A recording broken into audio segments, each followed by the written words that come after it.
GMO, OMG. We should all be saying, oh my goodness, when it comes to GMO. Genetically modified organisms, or GMOs, have been a hot topic of debate for several years. I personally wasn't aware of the health effects until a friend of mine said, you know, Kath, you should look at what GMOs are and maybe try to avoid them. Maybe you can help your son that has ADHD. So, let's take a look at what genetically modified organisms are, how they affect our health, and how we can avoid them. I'm going to first start by explaining what genetically modified organisms are. According to my book, Seeds of Deception, written by Jeffrey M. Smith, GMOs are foods at which at some point in the production process, the molecules and proteins are chemically altered to give them a better nutrients, a better appearance, and a longer shelf life. The book goes on to say, in one of the case studies, that the largest crops with GMO are soy at 90%. I know this is hard to see, I'm sorry.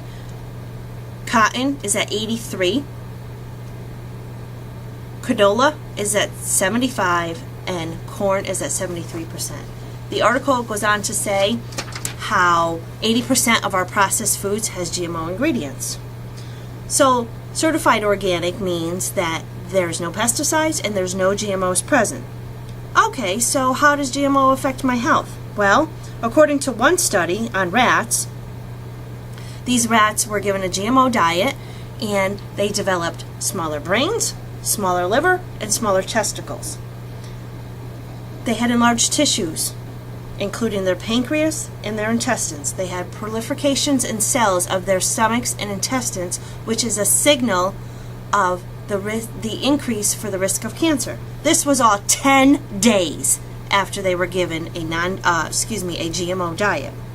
Another study at a school was done by Barbara Reet, who is a nutritionist and wrote a few books on nutrition, asked a school if she could remove all the processed foods and as much GMO out of the cafeteria as possible. The school agreed. The results were amazing. The school was calm.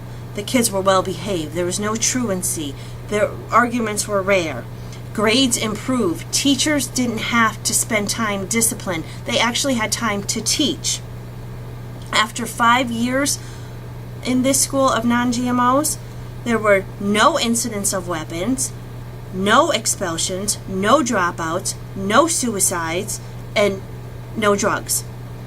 Another study showed that GMOs increase the molecules that can cause attention deficit disorder, or ADHD.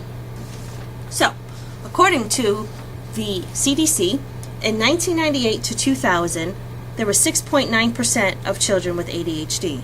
Let's jump to 2009, where at 10% of our population of children have ADHD. Coincidence? I don't think so.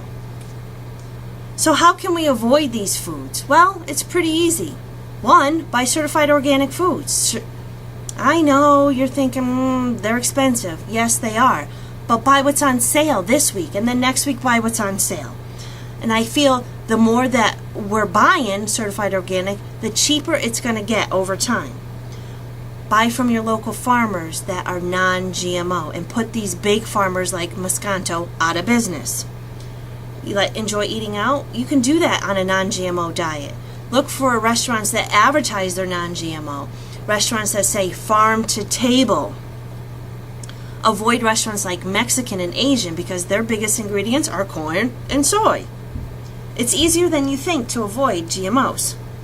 After learning all the bad side effects of GMO, I am happy to say I've removed it out of my diet, and more importantly, my son's diet. And guess what? His ADHD has reduced. It's not gone, but it's been reduced.